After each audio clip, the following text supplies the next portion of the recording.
कोई भी सर्किल का घर का जो भी हो, जो हमारे दल से रहेंगे उनको तो समर्थन में उनको उतरना। ये आप कैसे कह दिए कि हम आरजेडी से अलायंस करें, तो समय बताएगा। अभी तो गर्म में है। अगर ललन जी हो तो फिर भी हम समर्थन करेंगे, बाकी कोई भी होगा उसको समर्थन करेंगे। नमस्कार, द इंडिया टॉप देख रहे हैं। मैं हूँ आपके साथ बिरजू सिंह। जिस मोकामा को अनंत सिंह का गढ़ कहा जाता है, उस गढ़ में सिंधमारी करने की रणनीति सूरजभान सिंह ने बना ली है और कहा जा रहा है कि इस बार अनंत सिंह के लिए मोकामा का चुनाव जीतना एक बड़े संकट के तौर पर देखा जा रहा है। 2025 का डेमो 2024 के लोकसभा चुनाव में भी दिख गया।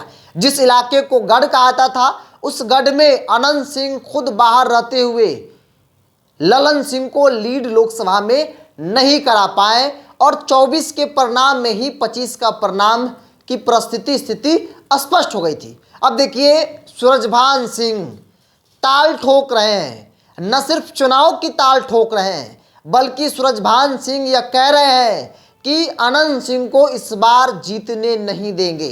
अनंत सिंह के खिलाफ जो भी उम्मीदवार होगा, चाहे वो पार्टी हो, परिवार हो, गठबंधन हो, उनके लिए पूरी तरीके से मजबूती के साथ मोकामा चुनाव जीतने के लिए जो है वो हम लोग प्रयास करेंगे, उनको जीतने नहीं देंगे। दरअसल 14 तारीख को राष्ट्रीय लोजपा अंबेडकर जयंती मना रही है पटना में। भव्य कार्यक्रम होगा। इसको लेकर अलग अलग क्षेत्रों में जाकर लोगों को न्योता दिया जा रहा है।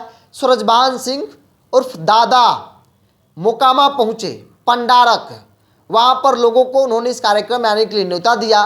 पत्रकारों ने जब सवाल पूछा तो उन्होंने साफ तौर पे कहा कि इस बार अनंत सिंह को जीतने नहीं देंगे। अब देखिए, सूरजभान सिंह को आप हल्के में नहीं ले सकते हैं।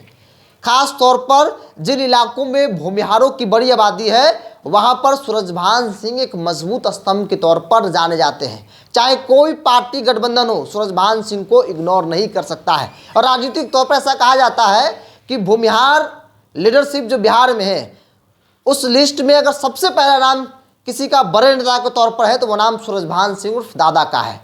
वोट ट्रांसफर कैपेसिटी के मामले में कोई भूमिहार आपको वोट ट्रांसफर नहीं करा पाएगा।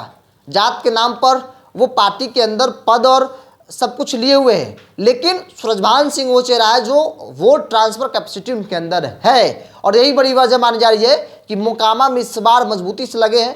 चर्चा है कि महागठबंधन के अंदर मोकामा की सीट पशुपति कुमार पारस की पार्टी को जाएगी और पशुपति कुमार पारस की पार्टी जो है वो सूरजभान सिंह के परिवार को वहां से चुनाव लड़वाएगी। सूरजभान सिंह के परिवार से कोई सदस्य जो है वो चुनाव वहां पर लड़ सकता है। क्योंकि सूरजभान सिंह मोकामा से विधायक भी रहे हैं। दिलीप सिंह अनंत सिंह के जो भाई थे, उनको भारी वोटों से चुनाव हराया है, तो अपना उनका एक दबदबा है।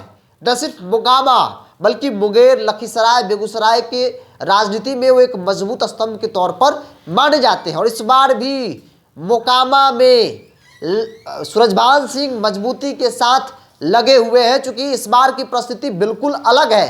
कहा जा रहा है कि भाई अनंत सिंह का गढ़ रहा नहीं, अनंत सिंह का इलाका सिर्फ कहने के लिए है। अगर इलाका होता तो फिर लोकसभा चुनाव में ललन सिंह मोकामा में चुनाव नहीं हारते। मोकामा विधानसभा चुनाव में वो चुनाव जो है वो लीड नहीं कर पाए थे। वहां पर अशोक महतो की पत्नी चुनाव में जो है परिणाम में लीड कर गई थी, क्योंकि जो बैकवर्ड वोटर्स थे उन्होंने अनंत सिंह का साथ नहीं दिया। और अगर बैकवर्ड वोटर साथ नहीं देंगे तो जाहिर तौर पर मोकामा का चुनाव जीतना असंभव जो है वो देखा जा रहा है। क्योंकि भूमिहारों में भी कई गुट हो गए हैं, सोनू मोनू गैंग हावी हो गया है अनंत सिंह पर। तो इन तमाम परिस्थिति बन रही है, जिसके आधार पर कहा जा रहा है कि अनंत सिंह के लिए इस बार उनका किला बचाना एक बड़े संकट के तौर पर देखा जा रहा है। वो भी तब जब सूरजभान सिंह जैसे कद्दावर चेहरे मैदान में ताल ठोक रहे हो। बहरहाल, आप क्या मानते हैं मोकामा को लेकर? आप भी अपनी राय को कमेंट्स बॉक्स में रखिए। अगर आप मेरे चैनल को यूट्यूब पर देख रहे हैं तो सब्सक्राइब कर लीजिए, फेसबुक पर देख रहे हैं तो पेज को लाइक और फॉलो कर लीजिए।